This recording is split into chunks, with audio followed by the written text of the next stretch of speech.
नमस्कार मंडळी, सर्वांचं स्वागत आहे पुन्हा एकदा आपल्या पॉडकास्टमध्ये भांडुपचा गोविंदा या पॉडकास्टमध्ये. आज आहे भाग 6वा आणि आज आपल्यासोबत आहेत दादा, तुमचं नाव? शैलेश. आणि आपल्या गोविंदा पथकाचं नाव? तर आम्हाला अशी ह्या सर्व गोष्टी होती की असं कोणतरी पाहिजे जेणेकरून आपल्या भांडूपमधून आपले जे भांडूप प्रॅक्टिस करतात किंवा सराव करतात. आणि सर्वप्रथम आमच्या साईज सर्वप्रथम तुमचे आभार व तुमच्या टीमचे आभार. आमच्या दोन्ही ही कल्पना आणला ते आमच्यासाठी खूप अभिनस्पद गोष्ट आहे. म्हणजे आज कितवा, मला वाटतं तिसरा की चौथा हा पॉडकास्ट शूट होतोय. याच्यामध्ये क्रीडा क्षेत्रामध्ये पुन्हा एकदा गोविंदा पथक आमच्याकडे आलेला आहे. पहिले 3 गोविंदा पथकं झाली, त्यांच्यामध्ये सुद्धा क्रीडा क्षेत्राचा तेव्हाचा अनुभव कसा होता जेव्हा पहिल्या वर्षी जेव्हा मुलांची खेळ लागले? मुलांचे खेळ लावताना आणि ह्या गोविंदा पथकामध्ये स्पेशलची स्थापना करताना एक आम्ही कबड्डीची स्थापना केली आणि ह्या कबड्डीमध्ये सगळी मुलं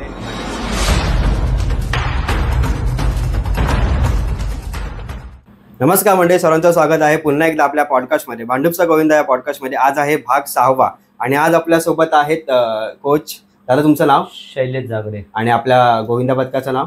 साई स्पोर्ट गोविंदा पथक मुलांचं आणि भारत माता महिला पथक मुलींचं. अच्छा, असं एकच गोविंदा पथक की त्याच्यामध्ये महिला आणि पुरुष असे दोन्ही गोविंदा पथक एकत्र मिळून काम करतात. आज या भांडुपचा गोविंदा हे नाव ऐकून पहिल्यांदा तुम्हाला कसं वाटतंय? सर्वप्रथम तुमचे आभार की भांडुपचा गोविंदा हे तुम्ही यूट्यूब चॅनल बनवलात आणि या यूट्यूब चॅनलच्या माध्यमातून लोकांना जनजागृती केलात. आज हा गोविंदा पथक म्हटलात तर हा गोविंदा प्रो गोविंदा आज झाला. आणि ह्या प्रो गोविंदामुळे लोकांना माहीत पडलं की गोविंदा कशा पद्धतीने खेळला जातो ह्या अख्ख्या महाराष्ट्रामध्ये. तर आम्हाला अशी ह्या सर्व गोविंदा पथकांची इच्छा होती की असं कोणतरी पाहिजे जेणेकरून आपल्या भांडूपमधून आपले जे भांडूपचे गोविंदा पथक प्रॅक्टिस करतात किंवा सराव करतात आणि बाहेर जातात त्यांना कुठेतरी उजाळामध्ये आणणं ही खूप काळाची गरज होती. आणि सर्वप्रथम आमच्या साई स्पोर्ट गोविंदा पथकाकडून आणि भारत माता महिला गोविंदा पथकाकडून सर्वप्रथम तुमचे ओमकार बाई सरांचे आभार व तुमचे टीमचेही आभार आमच्या दोन्ही गोविंदा पथकाकडनं की ही कल्पना आणला ते आमच्यासाठी खूप अभिनस्पद गोष्ट आहे. नक्कीच. आणि आमचा सुद्धा हाच प्रयत्न होता की जसं की मुंबईमध्ये अनेक गोविंदा पथक आहेत, ते कुठे ना कुठे मीडियावरती हायलाईट होत असतात. परंतु माझ्या भांडूपचे, मी भांडूपला राहतो, तर माझ्या भांडूपमध्ये मला माहिती आहे की खूप सारे गोविंदा पथक आहेत आणि त्यांचा खूप सारा इतिहास आहे आणि त्यांची काही वाटचाल सुद्धा आहे. खरोखर म्हणजे काही गोविंदा पथकं अशी आहेत की ज्यांची सामाजिक वाटचाल आहे, काहींची क्रीडा क्षेत्रामध्ये वाटचाल आहे. अशा गोविंदा पथकांना आमच्या टीमचा एक हेतू असाच होता की त्यांना कुठेतरी हायलाईट करायचा. तर मला जाणून घ्यायला आवडेल की साई स्पोर्ट्स क्लब यांचं स्थापना कधी झाली? साई स्पोर्ट गोविंदा पथकाची स्थापना 2017ला झाली आणि भारत माता महिला गोविंदा पथकाची स्थापना 2018ला झाली. अच्छा, 1 वर्षाचा फक्त फरक आहे. 1 वर्षाचा फरक आहे. आणि हे दोन्ही संघ कबड्डी क्षेत्रातले आहेत. त्यामुळे दोन्हींची एकजूट बघून आणि हा कबड्डीचा मोल बघून आम्ही गोविंदा पथकाकडे वाटचाल केली. अच्छा, म्हणजे आज कितवा, मला वाटतं तिसरा की चौथा हा पॉडकास्ट शूट होतोय. याच्यामध्ये क्रीडा क्षेत्रामध्ये पुन्हा एकदा गोविंदा पथक आमच्याकडे आलेला आहे. पहिले 3 गोविंदा पथकं झाली, त्यांच्यामध्ये सुद्धा क्रीडा क्षेत्राची वाटचाल होती. आज चौथा गोविंदा पथक आहे माझ्याकडे जे पॉडकास्टसाठी येते भांडूप मधला, त्यांची सुद्धा क्रीडा क्षेत्रामध्ये वाटचाल आहे. कसं होतं तेव्हाचा अनुभव कसा होता जेव्हा पहिल्या वर्षी जेव्हा मुलांचे थर लागले तेव्हा कसा अनुभव होता?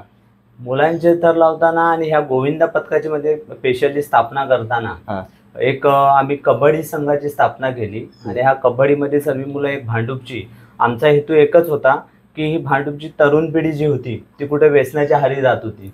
त्यामुळे आम्ही प्रत्येक शाळेमध्ये कॉलेजमध्ये जाऊन अशी एक संघटना बनवली एक मुलांची की आपण कुठेतरी ना ह्या जी तरुण पिढी आहे ती व्यसनाच्या आहारी न जाता कुठेतरी ना कुठल्या तरी खेळामध्ये मग्न व्हावी ती. आणि व्यसनाच्या आहारी जाण्याचा टाइम हाच असतो की संध्याकाळी 7 ते 10 मुलं नाक्यावरती उभे राहतात, तिथे म्हणजे टाइमपास करतात, मोबाईलवरती पबजी गेम सारखे आलेले ते खेळत बसतात. ते ही लहान पिढी ना आम्ही बघायचो गल्लोगल्ली छोट्या छोट्या गल्लीमध्ये लादीवरती खेळत असायचे. ती कशामुळे तर प्रो कबड्डी आल्यामुळे. प्रो कबड्डी बघून ही मुलं की बाबा प्रदीप नरवाळ कसा खेळतो, अजिंक्य दादा कसा खेळतोय हे सर्व बघून सर्व इथे गल्लोगल्ली खेळायला लागलो. हे आम्ही जाता येताना बघायचो. त्यामुळे आमची एक मुलांची संघटना तयार झाली की आपण कुठेतरी नाही कुठला तरी स्पोर्ट गेम तयार केला पाहिजे या भांडूपसाठी. अच्छा. तर आम्ही विचार केला की भांडूपमध्ये काही नावाजलेले संघ पण आहेत कबड्डीसाठी, तर तेही खेळतात कबड्डी.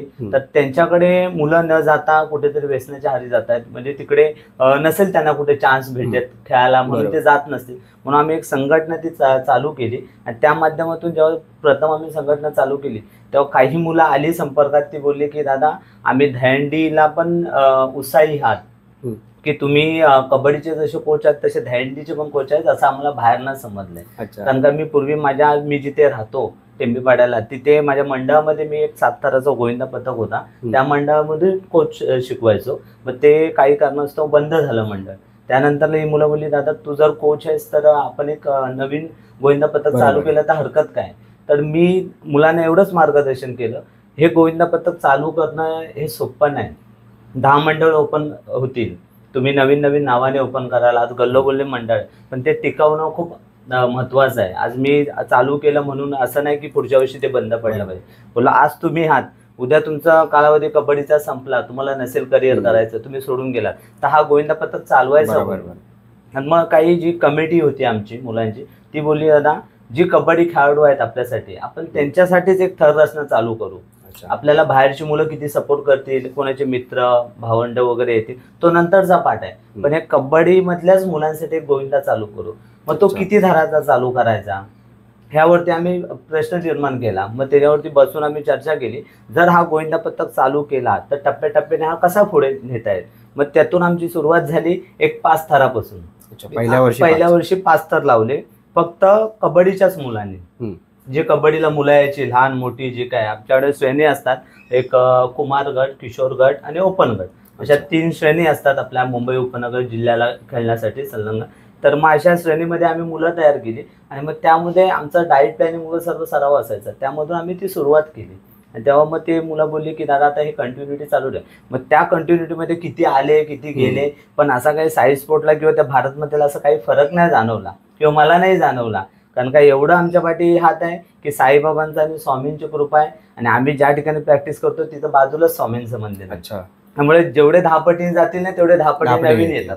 त्यामुळे आम्हाला फारसा फरक नाही पडत. आणि आमच्याकडे गोविंदा म्हटलात ना तर फक्त भांडूपची मुलं नाहीत, किंवा कबड्डी म्हटलात तर भांडूपची मुलं मुली नाहीत.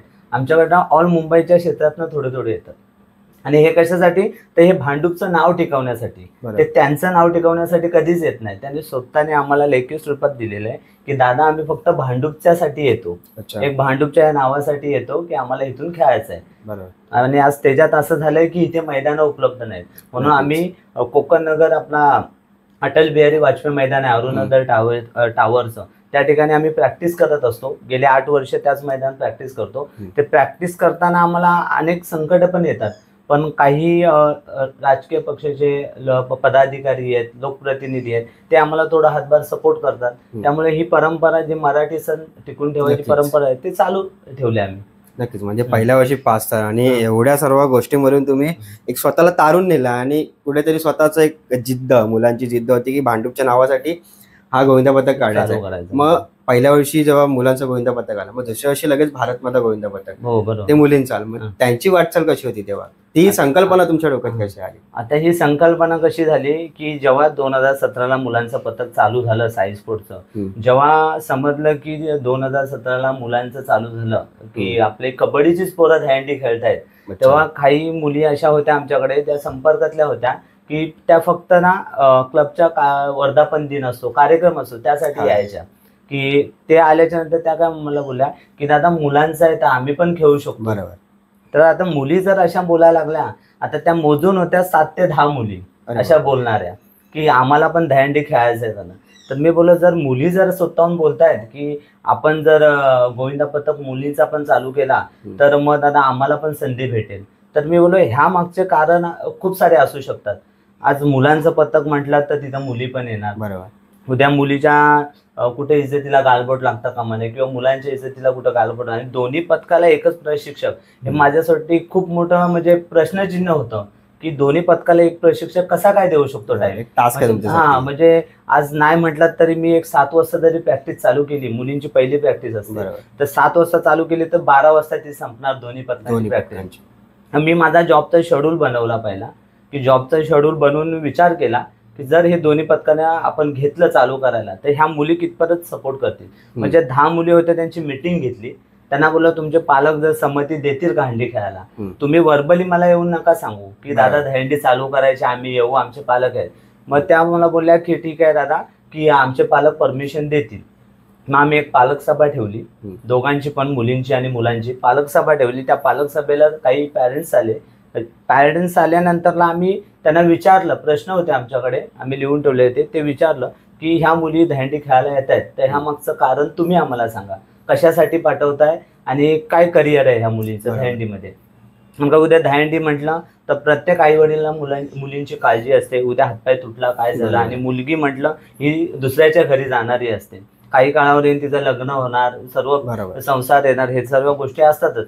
मग ते पालक बोलले की दादा आम्ही आमच्या सहमतीने पाठवतोय, त्यांची इच्छा आहे. जसा मुलगा माझा खेळू शकतो कुठल्या तरी गोविंदा पथकामधून, तर माझी मुलगी का नाही खेळू शकत. जर तुमच्या अंडर जर ते येतात कार्यक्रमाला तर तुम्ही एक चालू करा संकल्पना. तर मी बोललो 10 मुलींमध्ये कुठला गोविंदा पथक नाही होत. मी पालकांना पहिला हात जोडून ही विनंती केली, 10 मुलींमध्ये गोविंदा पथक होणार नाही. आपल्याला जास्तीत जास्त संख्या लागेल, त्यानंतर तो गोविंदा पथकची पायरी रचली जाईल. मग त्या 10 मुली होत्या, त्या मला बोलल्या की दादा आमच्या फ्रेंड सर्कलमध्ये अजूनही काही मुली आहेत, त्याही इच्छुक आहेत, त्या आपल्या गोविंदा पथकामध्ये येण्यासाठी पाठी लागल्यात. आणि मी बोललो ठीक आहे, त्यांना घेऊन या. मग परत अशा करून 3 मीटिंग झाल्या आमच्या पालकांच्या सोबत. त्या पालकांच्या मीटिंग झाल्याच्या नंतर आम्ही एक फॉर्म काढला भारत मातेचा नावाने गोविंदा पथकाला. आता तुम्ही बघितलं एवढे सर्व गोविंदा पथक आहे, फॉर्म सिस्टम कुठे नसते, फॉर्म भरून तुम्हाला गोविंदा पथकामध्ये एंट्री दिली जाईल. हे फर्स्ट असं गोविंदा पथक आहे की इथं फॉर्म सिस्टम काढली गेली. त्या फॉर्म सिस्टीम मध्ये जबाबदारी म्हणून व्यक्ती असं निवडले गेलेत प्रत्येकाचे. आणि त्या फॉर्म मध्ये असं दाखवलं गेलं की बाबा तुम्ही स्वतःच्या सहखुशीने येताय इथे आणि तुम्ही ही परंपरा टिकवण्यासाठी येताय मराठी, त्यासाठी आपण हा गोविंदा पथक चालू करतोय. मग त्या जे फॉर्म ज्यांनी भरले, तो फॉर्मचा 10 वरनं आकडा गेला, एक 40चा आकडा पार झाला. त्या पहिल्या वर्षाला 40चा आकडा आमच्याकडे पार झाला. आणि तेव्हा आम्हाला समजलं आज हे भांडूप मधले जे मुली आणि ज्या महिला वर्ग आहे, ते या 40 मुली ना ह्या कुठे शिकायला जात नाहीत, त्यांची आवड आहे. आज भांडूप मध्ये अनेक महिला पथक असतील, पण ते तिथं का जात नाहीत, की ह्यांना नवीनच गोविंदा का पाहिजे, नवीन गोविंदा पथक का पाहिजे, हा प्रश्न आमच्याकडे परत निर्माण झाला. की गोविंदा पथक आज भांडूप मध्ये आहेत ना पहिले जुने पण महिलांचे, तर मग आमच्याकडेच काय यायचंय. ह्याने असं काय बघितलं आमच्या गोविंदा पथकामध्ये, मुलांना तर 1च वर्ष झालंय, ह्यांचा आणि माझा काही संबंध पण नव्हता. तर असं काय आहे त्याच्यामागचं कारण शोधलं आम्ही. म्हणून आम्ही बोललो ठीक आहे, 40 जणांचे फॉर्म आले, ते फॉर्मही आमच्याकडे अजूनही फायलिंग मध्ये आहेत. ते 40 फॉर्म आल्याच्या नंतर आम्ही परत पालक सभा लावली 40 लोकांची. त्या पालक सभेला नाही म्हणतात तर 30-35 पॅरेंट्स आले, त्यांची संमती घेतली. त्या संमतीनंतर ते पालक बोलले ठीक आहे सर, गोविंदा पथक चालू करा, एवढी मोठी संख्या आवर्जून तुम्हाला बोलते तर आम्हीही तुम्हाला अर्जुन विनंती करतो की हा गोविंदा पथक चालू करा. मग तो गोविंदा पथक चालू करायचा विचार केल्याच्या नंतर मुलांना पहिल्या संपर्कात घेण्यात आलं की बाबा तुम्हाला हे चालेल का महिला गोविंदा पथक, आणि एकच प्रशिक्षक आहे, आपल्याला बहीण भावासारखं करून हे सर्व चालू करायचं आहे. तर मुलांनी संमती दिली की दादा आम्हाला चालेल, आमचा काहीच विरोध नाही त्याला. आणि त्या उद्देशाने आम्ही 2018ला मुलींची स्थापना केली आणि त्या पहिल्या वर्षाला 4 थर लावले मुलींचे. आणि ते पण 4 थर लावताना त्यामध्ये आम्ही बसून बेक्की उठवली मुलींची. हा, स्टँडिंग पण नाही ठेवली, ती बसून बेक्की उठण्याची ही पहिली प्रथा त्यांना शिकवली गेली तिथे. नक्की बेक्की काय असते, दोरी काय असते, बसून कसं उठतात, मुलांचे थर काय बघता तुम्ही, हे सर्व त्यांना शिकवलं गेलं आणि त्यातून त्या पोरी तयार झाल्या. अच्छा, नक्कीच मॅडम, तुमच्याकडे सुद्धा येईन. आता तुमची या गोविंदा पथकामध्ये कधी वाटचाल चालू झाली? 3 वर्ष झाली. आता 3 वर्ष झाली. कसा होता अनुभव? खूप चांगला होता, खूप शिकायला भेटलो. अच्छा. आणि वेळ काढून आम्ही येतो ग्राउंडवर, प्रॅक्टिस करतो, खूप मेहनत करतो. म्हणजे 3 वर्ष आधी तुम्ही गोविंदा पथक जॉईन केलंय आणि सर सुद्धा ट्रेनिंग जे देतात, सर स्वतः कोच आहेत, त्या विषयाकडे आपण नक्कीच येऊ याच्या पुढे. पण एक तुम्ही जॉब किंवा काय? हा, मी जॉबला आहे. मग आता एक गोविंदा म्हणून तुम्हाला असं विचार असं वाटतं की एक जॉब सांभाळून एक मुलगी म्हणून दहीहंडीच्या प्रॅक्टिसला जाणं, त्याचप्रमाणे पुन्हा एकदा शेड्यूल सकाळी जॉबचा, कसं काय हा अनुभव कसा असतो तुमचा? मॅनेज मनात इच्छा असल्यावर, आणि सरांचा सपोर्ट तर आहेच खूप चांगला त्याच्यामुळे. हो. आता जेव्हा दहीहंडीमध्ये असता तुम्ही कुठल्या थरामध्ये असता? मी खाली बेसला. पण बेसमध्ये राहणं म्हणजे एक स्वतःची कंट्रोल असतो, बरोबर? तर एक गोष्ट अशी वाटते की जेव्हा आपले 5 थर आहेत मुलींचे, बरोबर, 5 थर लागले, एका उठला, जेव्हा पब्लिकच्या टाळ्या वाजतात, जो काय शिट्ट्या टाळ्या असतात, जो आवाज असतो, तो ऐकून तुम्हाला असं कसं वाटतं, म्हणजे काय फील होतं? मनाला आनंद भेटतो की आपले थर लागले, सुखरूप खाली उतरले, बस, अजून काय नाही. एक इन्सिडेंट असा कधी घडतो का सर, म्हणजे वरती थर लागलाय आणि तो पडला किंवा काय, किंवा सुखरूपपणे थर लागला पूर्ण, एवढी कोचिंग प्रॉपर आपली असते? कोचिंग तर प्रॉपर असते. कोचिंगचा असा पार्ट आहे आमच्याकडे की आम्ही ना डाएट प्लॅनिंग देतो मुलींना. ते तर असणार, कारण की मुली किंवा मुलं असणार, कारण की आमच्याकडे हे कबड्डी खेळणारा संघ म्हटलं तर आमच्याकडे हा डाएट प्लॅनिंग मुलींना असतो.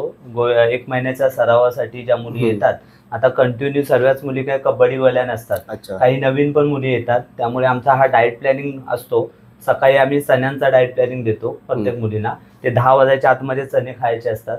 आणि दुपारी तुम्हाला एक जेवणामध्ये दही वगैरे थोडंसं घेऊन हा दुपारचं जेवण असतं. आणि संध्याकाळी प्रॅक्टिसला येतात, जेव्हा 7ची प्रॅक्टिस असते, त्या 5 ते 6 मध्ये ना 1 बटाटा 2 अंडी असतात उघडलेली. हा प्रॉपर दिवसाचा डाएट प्लॅनिंग असतो.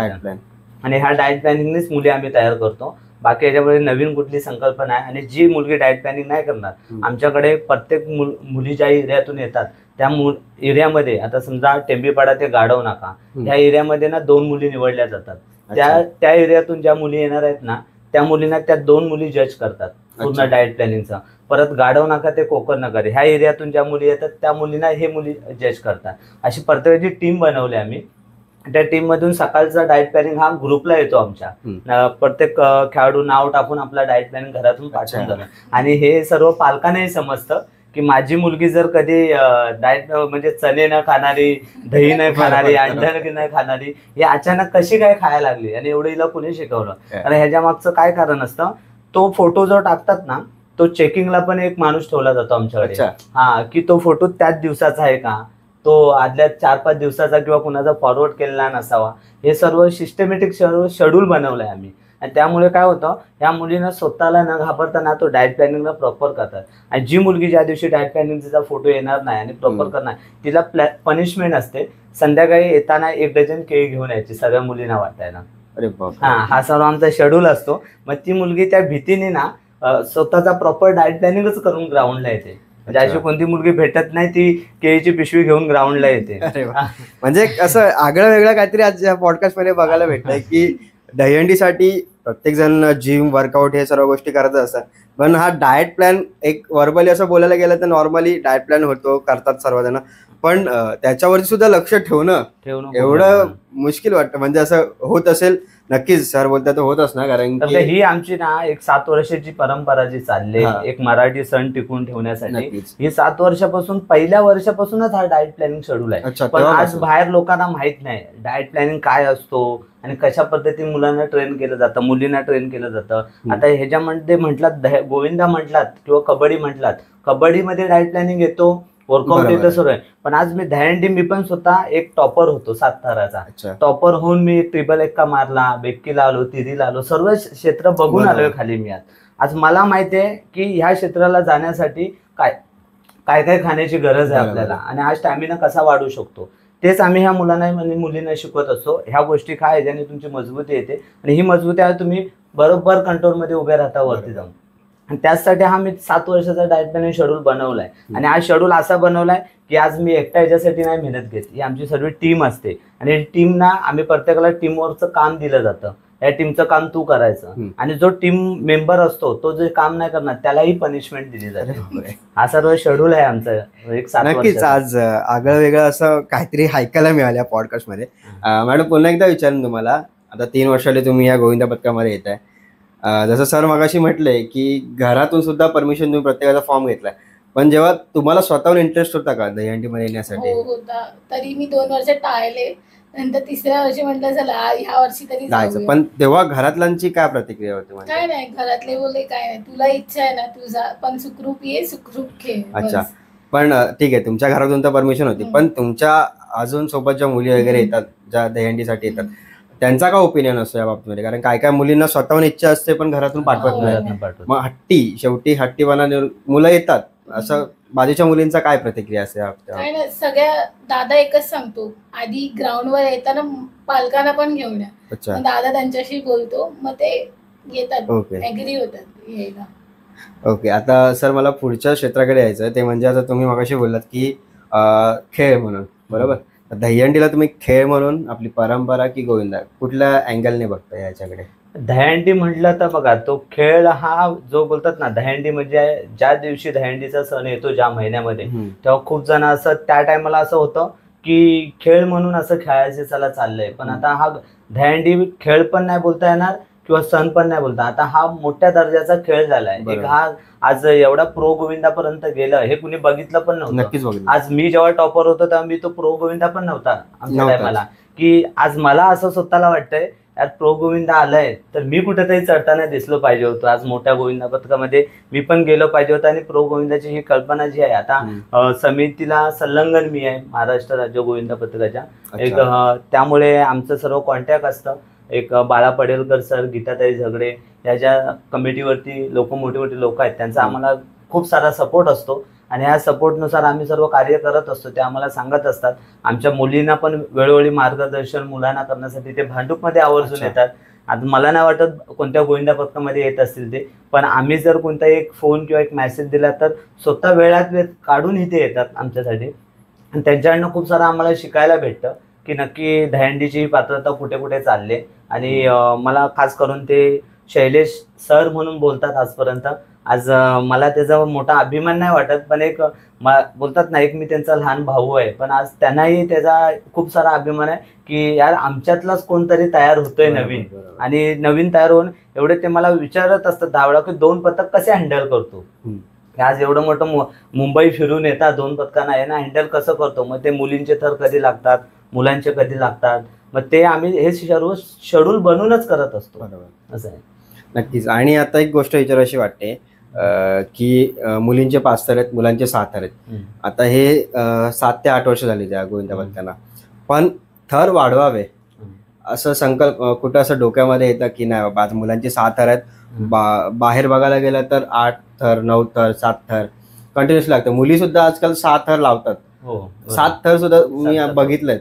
तर मग असं कुठे वाटतं तुम्हाला की नाही बाबा अजून आपले थर कुठे वाढवले पाहिजेत किंवा आपण आहेत त्याच्यामध्ये खुश आहोत? म्हणजे कसं नाही, ते पहिली गोष्ट थर रचना जी आपण करतो, जे पण गोविंदा पथकाची, हे पहिली गोष्ट कॉम्पिटिशन नसावं कोणाशी. जो पण तुमच्या मंडळात मुलगा येतो त्याला पहिलं त्याच्या डोक्यातनं हे विचार काढा की आपला हा गोविंदा पथक सण साजरा करतोय, इथं आपली भावंड कबड्डी खेळतात, आपल्या बहिणी कबड्डी खेळतात, त्यामुळे आपल्याला कॉम्पिटिशन नाही करायचंय, सण म्हणून साजरा करायचा आहे. इथे आपण पैसे कमवण्यासाठी नाही गोविंदा पथक खुललाय. आमचं मत हेच आहे की आपण पैसे कमवण्यासाठी नाही. कारण का ही जी जर्सी घालतो ना आपण, ही काही मंडळात ना अशी म्हणजे त्यांची प्रत्येक मंडळाची कल्पना असेल की जे थराला शिडीला असतात त्यांनाच हा किट दिला जातो. बाकी जे लाचच्या दिवशी येतात त्यांना साध्या टी शर्ट दिल्या जातात, मॉपच्या टी शर्ट ज्याला आपण बोलतो त्या साध्या. पण एकमेव असं पथक आहे, मला तर असं स्वतःला वाटेल की साई स्पोर्ट आणि हा भारत माता महिलांचा गुण, इथे जो लाचच्या दिवशी सकाळी येतो ना, दहीहंडीच्या दिवशी जेव्हा आम्ही निघतो 10 वाजता, जरी तो 8 वाजता जरी आला ना तरी त्याला आम्ही परिधान केलेला किट असतो आमच्याकडे अवेलेबल, तो किटच भेटतो सर्वांना. कारण आम्ही त्याला एकच सांगितलं जातं, हा फक्त सण साजरा करायचा आहे, आपण भाऊ एक परिवार आहे. हा गोविंदा पथक म्हणजे कुठल्या मंडळाचा नाही, हा परिवार म्हणजे आलोय आपण एन्जॉयमेंट करायला चाललोय, त्यासाठी हा मी तुला किट देतोय. हा आपला किट घेऊन हा लास्ट पर्यंत आपल्याला थांबायचा आहे, जोपर्यंत आपला कार्यक्रम सक्सेस होत नाही तोपर्यंत. या खुशीने सर्व येतात. म्हणून आम्ही एवढंच ध्येय ठेवलंय की इथं कॉम्पिटिशन करू नका. मुलांना हेच सांगतो आणि मुलींना की मुली मला सांगायला येतात किंवा मुलं, दादा त्यांनी 7 तर लावले, त्यांनी 8 लावले, त्यांचे 6 लागले, आपले कधी लागणार. मी बोललो बघा माझा टार्गेट असतो संख्यावरती, संख्याबल किती आहे त्या बेसवरती मी तुम्हाला वरती एक स्टेप चढवत असतो. जर तुमच्याकडे संख्याबल तेवढं नाही ना तर मला कोणाशी कॉम्पिटिशन करायचं नाही आणि मला कोणाशी जायचं पण नाही बोलायला की तुम्ही 5 लावले तर माझ्याही मुली यावर्षी 6 लावणार आहेत. बरोबर. माझं एकच ध्येय आहे, माझा गोविंदा 0 अपघाताने घरी आला पाहिजे, या उद्दिष्टाने आम्ही फिरत असतो. त्यामुळे हा सण म्हणूनच आम्ही साजरा करतो. त्यामुळे इथे कोणताही मुलगी किंवा जो मुलगा येतो तो असा येत नाही कॉम्पिटिशन करायला. आणि आमच्याकडे एक उद्दिष्ट असं आहे की जो कॉम्पिटिशन करायला ज्याला वाटत असेल स्वतः मुलाला किंवा मुलीला की बाबा बाजूचं मंडळ 8 लावतो आणि हे काही 6 लावतात, हे काही 7 लावतात, आम्ही त्याला फर्स्ट हात जोडून जातो, बाबा इथे बघ, हा परिवार म्हणून आम्ही जगतोय, एक 8 वर्षाची परंपरा. एक मंडळ ओपन करणं हे सोपं आहे, पण ते टिकवणं पण एक कला आहे. बरोबर. त्यामुळे तुला जर योग्य वाटलं तर तू थांब, नाही तर जा. पण एक दहीहंडीच्या एका दिवसाच्या सणामुळे कुणी कुणाचा वाईट पण नका घेऊ. कारण हंडी म्हटलं की प्रत्येक मंडळाला एका मुलाची किंमत कळली जाते, की एक मुलाची किंमत काय असते, ज्याला त्याला पाहिजे असतं. आज गोविंदा पथक कमी भांडूपमध्ये झाले तेवढे जास्त पण होत आले का, की हीच मुलं फुटली जातात. इकडचा मुलगा त्या गोविंदा पथकात, तिकडचा मुलगा ह्या गोविंदा पथकात, हे सर्वीकडे चालतं. पण आम्ही कोणत्या मुलाला रोखत नाही कधी. तुमचा मार्ग, तुमचं शेवटी मन आहे, तुमच्या घरचे तुमचे जबाबदारी व्यक्ती आहेत आणि तुम्ही पण स्वतः जबाबदारी नागरिक आहात, तर तुम्ही तुमचा डिसिजन घेऊ शकता. तुम्हाला जर वाटलं मी शिकवलेलं बाबा इथेच थांबावं नाही, तर मग तुम्ही दुसरीकडे जाऊ शकता. मी कधीच कोणत्या मुलाला किंवा मुलीला रोखत नाही.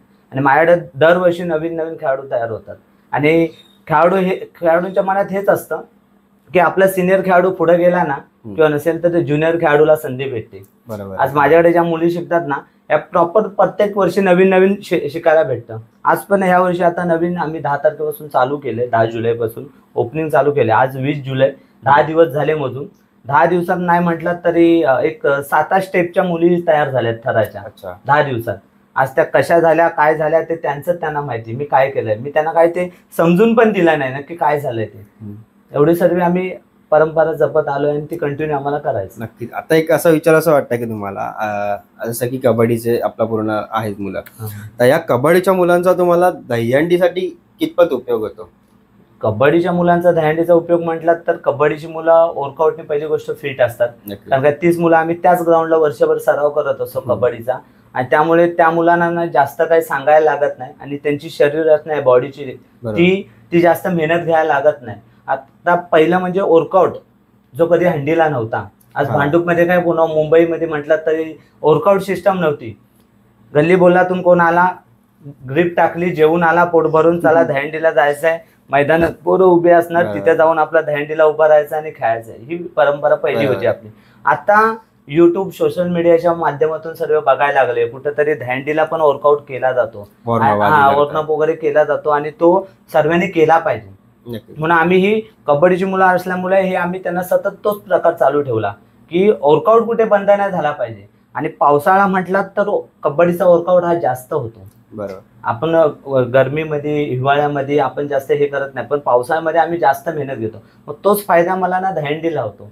आणि पोरं आवर्जून कबड्डीसाठी तिथं फिटनेस करायला येतात आणि ते ऑलरेडी स्ट्रॉंग असतात, मुली पण स्ट्रॉंग असतात. मग त्याच मुली आम्हाला त्याचा फायदा भेटतो कबड्डीचा दहीहंडी. तर शैलेश, आता तुम्हाला एक विचारायचं आहे की आतापर्यंत एक तुमचं टार्गेट काय, पुढचं स्वप्न काय? टार्गेट म्हणजे ह्या वर्षीचं स्पेशली टार्गेट आहे, सलग मुली आता 3-4 वर्ष 5 थर लावत आहेत मुलींसाठी. तर ह्या वर्षी मुलींचं असं स्वप्न आहे की 6 थराचे ट्राय तरी मारायचं आहे. नक्कीच. की एक भांडूपचं नाव करायचं आहे की भांडूपमध्ये कोणत्याही मुलींच्या गोविंदा पथकाने 6 थर मारले नाहीत अजून. अच्छा. हे त्यासाठी आमचं एक उद्दिष्ट आहे. यावर्षी मुली बोलतायत, पण माझी स्वतःची मनातून अजून खात्री नाही की 6 थर मुलींचे चढून उतरवायचे. मी त्यांना स्पष्ट सांगितलंय, जोपर्यंत तुमचा मुलींचा मॉप आणि जोपर्यंत तुम्ही कॅपेबल 5 थर होत नाही तोपर्यंत मी कोणत्याही रिक्सवरती 6 थर चढवणार नाही. सेम मुलांच्या बाबतीत म्हणायचं गेलं तर मुलांचं एक खासियत आहे की ह्या वर्षी 7 थराचा प्लॅनिंग करायचं. दोन्ही थरांना एक थर वाढवायचा, एक थर वाढवायचा आहे. आणि मुलांचं तर ऑलमोस्ट कालचीच गोष्ट आहे, काल सॅटर्डे असल्यामुळे संख्या थोडी कमी येते प्रॅक्टिसला. कारण का झालंय का, आता आमची जी पण मुलं आहेत ती बहुतेक जॉबला सेकंड शिफ्टवाले आहेत. अच्छा. सर्वे सुटतात 10:30-11च्या नंतरला. त्यामुळे आम्हाला हा मोठा प्रॉब्लेम होतोय की प्रॅक्टिसला थराचीच पोरं नाही तर करायचं कसं. मग नवीन जी मुलं आहेत त्यांना आम्ही ट्रेन करतोय. पण आमचं दरवर्षी तिरीवरती टिबल एक्का मारायचो 7 थरला, पण ह्या वर्षी दुरीवरती टिबल एक्का झालाय. त्यामुळे मुलांचे जे बोलतात होप्स वाढलेत आता की आपला दुरीवरती टिबल एक्का सक्सेस झालाय, म्हणजे आज आपण 7 थराला कॅपेबल होऊ शकतो. आपला शेड्यूल तोच आहे. नक्कीच. आणि ह्या ज्या गोविंदांच्या सर्व ज्या इच्छा आहेत ना, आमच्याकडून खरोखर तुम्हाला सदिच्छा की तुमचे स्वप्न पूर्ण होऊन दे यावर्षी. आणि एक तुमच्यासाठी आदर्श गोविंदा कुठला आहे अख्ख्या मुंबईमध्ये जर बघायला गेला, तुमच्यासाठी असा कुठला तरी आयडियल असेल, एक आदर्श गोविंदा कुठला आहे? आदर्श गोविंदा मुलींमध्ये म्हटलं गेलं तर सर्वप्रथम तर मी बोलेल पार्ले स्पोर्ट क्लब पार्ले, की गीताताई झगडे आमच्या ताईच आहेत त्या. त्या ज्या एवढं कबड्डीच्या मुलींना ट्रेन करून एक 7 थराचा बेस आहे आणि त्यांचा ह्या वर्षी प्रयत्न आहे की 7 थर. आणि मला स्वतःला खंबीर विश्वास आहे जिथं गीताताई सारखी ताई जी उभी आहे ग्राउंडला तिथं 7 थर यावर्षी मुंबईमध्ये मुलींचे लागणारच लागणार. आणि मुलांमध्ये म्हटलं गेलं तर आदर्श असं कुणाला म्हणता येणार नाही स्पेशली, कारण का माझ्यासाठी सर्वच गोविंदा सारखे आहेत. तो गल्लीतला 4 थराचा असू दे किंवा 9 थराचा असू दे, हे सर्वच सारखे आहेत माझ्यासाठी. सर्वच भावंड आहेत, एकमेकांच्या कधीही कुठे थर लावताना सपोर्टिव्हला येतात. आज मुंबईचे नावाजलेले गोविंदा पथक आहेत. जसं जय जवान नाही पहिला म्हणता येणार, माझगाव ताडवाडीने जी सुरुवात केली तिथून परत नंतर जय जवानने केली, नंतर आता आर्यन्स, कोकण नगर गोविंदा, हे सर्व जोगेश्वरी मधून मोठे मोठे गोविंदा पथक तयार झाले. तर आदर्श गोविंदा एकच वाटतोय की माझी अशी इच्छा आहे भांडूपमध्ये 10 मंडळ ओपन करण्यापेक्षा भांडूपकरांनी एक 2-3 मंडळ एकत्र होऊन एक 9 थराचा मोठा बेस बनवावा, एक मोठा गोविंदा पथक करावा, जेणेकरून ह्या भांडूपमध्ये जी तरुण पिढी अजून कुठे गल्ली बोलत लपली गेली, जे खेळायला बाहेर येत नाहीत, दांडीला घाबरत आहेत, हे 9 थर बघून त्यांचे होप्स वाढतील आणि ते जेणेकरून त्या ग्राउंडला खेळायला येतील. आज 9 थर म्हणजे हा बोलतात ना मुलांचा ब्रँड झालाय की आम्ही 9 थर लावतो. आजकाल थरांची कॉम्पिटिशन एवढी आहे की त्याने 7 लावले तर मी 8 लावणार, 9 लावणार, 10ची सुद्धा यावर्षी काय नाही कुठे ना कुठे मला असं वाटतं 2025ला कुठे ना कुठे हा रेकॉर्ड होईल. आणि 9 तर खूप जण आजकाल लावायला लागलेले आहेत. तुमच्यासाठी या 7-8 वर्षामध्ये एक प्राऊड फील अशी मुवमेंट कुठली होती, भले मग ती कबड्डीमध्ये असून दे किंवा गोविंदा पथकामध्ये असेल, अशी एक प्राऊड फील मुवमेंट कुठली आहे? कबड्डीमध्ये प्राऊड फील म्हणायचं गेलं तर आत्ताच 2024ला जी 25लाच ह्याच एक मुंबई उपनगर निवड चाचणी जिल्हा स्पर्धा जी संपन्न झाली, त्या जिल्हा चाचणी स्पर्धेमध्ये हा साई स्पोर्ट संघ हा ब गटामध्ये होता. तो ब गटामध्ये आता त्यांना अ गटामध्ये जायचं होतं, त्यासाठी त्या वर्षाला मुलांनी खूप मेहनत घेतली आणि आम्ही फर्स्ट टाइम अ गटाला पात्र झालो. आम्ही ब गटाची फायनल खेळलो यावर्षी. त्यामुळे ती जी मुवमेंट होती ना ती खूप आमच्या साई स्पोर्ट परिवारासाठी आणि भारत माता महिला परिवारासाठी खूप आनंदाची गोष्ट होती. कारण का सर्वीकडे बघितलात तर न्यूजपेपर भरलेले होते, मीडियाला आलं की एक 8 वर्षाचे स्वप्न हे आम्ही स्वतःच्या जीवावरती मोठं केलं की कुणाचा कुठला आधार न घेता. आता सर्वीकडे मोठे मोठे खेळाडू असतात, पण ही मुलाने आम्ही स्वतः जिद्द पकडली की ह्या वर्षी काही नाही करून आपल्याला हे स्वप्न पूर्ण करायचं आहे आणि आपल्याला मुंबई उपनगर जिल्ह्याची ब गटाची फायनल खेळून अ गटात प्रवेश करायचा. आणि तो ह्या वर्षी आम्ही केला. एक जिद्द होती आणि दहीहंडीला पण हीच जिद्द आहे मुलांची की भांडूप म्हटलात आम्ही बाहेर काय करतो त्याविषयी आम्हाला घेण्यात नसतं किती तर, पण जेव्हा आम्ही भांडूपमध्ये पाय ठेवतो, पहिली सुरुवात जी भांडूपची पहिल्या गोविंदा पथकांची होती येण्याची, ते मोहनभाई चिरांची मोठी जी दहीहंडी असते मनसेची तिकडनं स्टार्ट होते. म्हणजे ज्या गोविंदा पथकानं यायचं असतं भांडूपमध्ये शिरायचं असतं तिथून स्टार्ट होते. ती आमची पहिली सलामी होते भांडूपची म्हणजे संध्याकाळची. आणि फर्स्ट जी सकाळची सलामी होती ती दीपक दळवी साहेबांची, जंगल मंगल रोडला सकाळ मानाची हंडी बांधली जाते, तिथं आम्हाला महिलांना पहिला मान असतो. या सर्व गोष्टीच्या म्हणजे ह्या 2 गोविंदा पथकाचे ज्या थर लागतात जिथे ते अशी फिलिंग असते की तिथे आपलीच लोक बघायला असतात. त्यामुळे मुलांचा जो उत्साह असतो ना तो सर्वात जास्त असतो. म्हणजे बरोबर आहे, भांडूपचा गोविंदा पथक आणि भांडूपमध्येच येऊन पुन्हा थर लावताय आणि खरोखर आपल्या लोकांना प्राऊड फील असा कुठेतरी मुवमेंट असते. एक विचारायचं आहे की जसं की मीडियाचा जमाना आहे, तर या मीडियावरती तुमचा ऍक्टिव्ह कसं आहे, म्हणजे ऍक्टिव्ह कसं असतं तुम्ही मीडियावरती? मीडियाचा फायदा तुम्हाला कसा होतो, म्हणजे मुलं येण्यासाठी किंवा काय फायदा होतो? मीडियाचा फायदा म्हटलात तर बघा, आम्ही जसं आज तुमचा चॅनल आहे युट्यूबचा, तुम्ही जसं यूज करताय सर्व, तसं आमच्याकडे काही मुली आहेत ज्या रील्स एडिटर वगैरे असतात, जे एडिटिंग करतात सर्व. आज नाही म्हटलात तरी 10-12 मुलींमध्ये आयफोन घेतलेत 60-70 हजारचे. तर ते कशासाठी असावे तर मला वाटतं ते यूज पण नसेल, हे सर्व फोटोशूट हे ते सर्व करण्यासाठी सर्वांनी घेतले. आत्ताच लेटेस्ट दोघांनी पण घेतलेत की मी त्यांना प्रश्न विचारतो की बाबा कशासाठी घेतलात, तुमचा काय त्याच्यावर जॉब आहे काय नाही, तर काय नाही आम्हाला ऍक्टिव्हिटी आमच्या रील्स बनवण्यासाठी, आमचं स्पोर्ट्स ऍक्टिव्हिटी वाढवण्यासाठी, आमच्या स्किल वाढवण्यासाठी आम्ही हे सर्व करत असतो. तर आम्ही एवढंच करतो की ज्या मुली येतात त्याच ऍक्टिव्हिटी वाढवतात. आम्हाला स्वतःला एवढा टाइम नसतो की इंस्टावरती किंवा फेसबुकवरती एवढं 24 तास ऑनलाईन राहून या सर्व गोष्टी व्हायरल करणं हे मुलंच आमचे करतात. आणि आम्ही काय कुठे बॅनर वगैरे जास्त लावत नाही की भांडूपमध्ये. जे काय असतं आमचं ते व्हॉट्सअप, फेसबुक, इंस्टा यावरती सर्व असतं आमचं. नक्कीच. आणि मला सुद्धा या आता मीडियाचा पॉईंट आला म्हणून बोलायला आवडेल की आमच्या सुद्धा चॅनलवरती, ओमकार ऑफिस यूट्यूब चॅनलवरती हा जो प्रोजेक्ट चालला आहे आता भांडूपचा गोविंदा, याच्या आधी आपले ब्लॉगिंग चालायचे, पण त्यासोबत ही आमच्याकडे सुद्धा कन्सेप्ट आली, डोक्यामध्ये गेल्या वर्षी कन्सेप्ट होती. मी यावर्षी ती एक रीलची कन्सेप्ट पूर्ण पॉडकास्टमध्ये उतरवली. आणि या सर्व शूट करताना मी स्वतः एडिटिंग करतो, पण एवढा टाईम स्वतःकडे नसतो की आपण जॉब सांभाळून, स्वतःचं परत संगीत क्षेत्र सांभाळून, परत हे सर्व सांभाळण्यासाठी मला सुद्धा ना एक महिला आज गोविंदा पथक आहे म्हणून सांगतो. मला सुद्धा आपल्या जे इंस्टाग्राम आय डी आहे त्याच्यावरती स्टोरी इन फ्रेम हा जो आय डी आहे त्याच्यावरती तुम्हाला जे आपले भांडूपच्या गोविंदाचे सध्या रील्स बघायला भेटतात, या सर्व रील्स आहेत ना, ती सुद्धा एडिट करणारी आमच्याकडे एक मुलगीच आहे. आणि तिची आम्ही एकदाच रील बघितलेली आणि आम्हाला सुद्धा वाटलं की भांडूपमध्ये कुठेतरी एक असे लपलेले चेहरे आहेत ना, ते लोकांसमोर आले पाहिजे. या कन्सेप्टने आम्ही त्या असे एका मुलाला पुढे आणत चाललेलो आहोत. तर आता आपण या पॉडकास्टच्या समाप्तीकडे येतोय. तुम्हाला काय सांगावं असं वाटेल की इतर गोविंदा पथकांना काय सांगावं असं वाटेल? एक दहीहंडी येणारी 2025 दहीहंडी, काय तुमच्याकडून शुभेच्छा असतील? काय नाही, सगळ्यांनी सुखरूप खेळा, सुखरूप या. नक्कीच. आणि दादा तुम्ही? मी एवढंच सांगेल सर्व गोविंदा पथकांना की साई स्पोर्ट गोविंदा पथक व भारत माता महिला गोविंदा पथक, सर्व गोविंदा पथकांना, मुंबईमधल्या भांडूपमधल्या सर्व गोविंदा पथकांना ह्या दोन्ही पथकांकडून खूप खूप शुभेच्छा असतील. एक शून्य अपघात गोविंदा पथक खेळा, जसं दहीहंडी 16 ऑगस्टला आहे. 16 ऑगस्टच्या अगोदर सराव हंड्या आहेत काही ठिकाणी लागलेल्या, ज्याला आपण चोर हंडी काही जण बोलतात, त्याची खूप उत्साही असतं. तोच खरा कॉम्पिटिशन असतो, तुम्ही किती लावताय, आणि तिथेच सर्व पब्लिक बघायला असतो. तर मी तेच बोलेल, कॉम्पिटिशन न करता सण साजरा करा आणि शून्य अपघात कसा गोविंदा पथक होईल आपला, त्या उद्दिष्टाने सर्वांनी प्रयत्न करा. आणि खूप खूप सर्वांना शुभेच्छा असतील माझ्या. नक्कीच. आणि मला सुद्धा तुम्हाला शुभेच्छा द्यायच्या की जे मुलांनी टार्गेट ठेवलं यावर्षी 2025ला, प्रत्येक मुलींचा सुद्धा एक थर वाढवायचा, मुलांसुद्धा एक थर वाढवायचा आहे. आणि त्याचप्रमाणे आता 2025चे जे तुमचं सराव शिबिरमध्ये तुम्ही पार्टिसिपेट करणार असाल, दहीहंडीच्या दिवशी जे काय थर लावणार असाल, या सर्व, आणि कबड्डीमध्ये स्पेशली काय बोलतो कबड्डीमध्ये, कारण की मला खूप या गोष्टी जाणवत आहेत की खरोखर भांडूपमध्ये मैदानं कमी आहेत आणि सर्वांना इच्छा आहे खेळायची. प्रत्येकाला स्पोर्ट्समध्ये खूप ट्रॉफीज येतात भांडूपमध्ये, इंटरनॅशनल खेळणारे खेळाडू आहेत. तुम्ही सुद्धा खूप मी ऐकून आहे सरांबद्दल.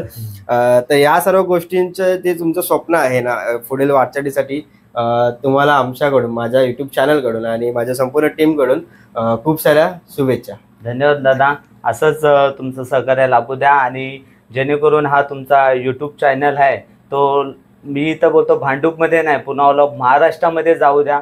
आणि जसं घरोघरी ही संकल्पना तुमची पोहोचेल, तेव्हा खरोखर सर्व लोकांना समजेल की हा दहीहंडी सण नसून की हा आपला एक उत्सव पण आहे आणि एक परंपरा पण आपल्याला टिकवायचा आहे. आणि हा प्रत्येक खेळाडूंनी खेळला पाहिजे, एक मराठी संस्कृती जपली पाहिजे. एवढंच सर्वांना विनंती करतो. धन्यवाद. धन्यवाद.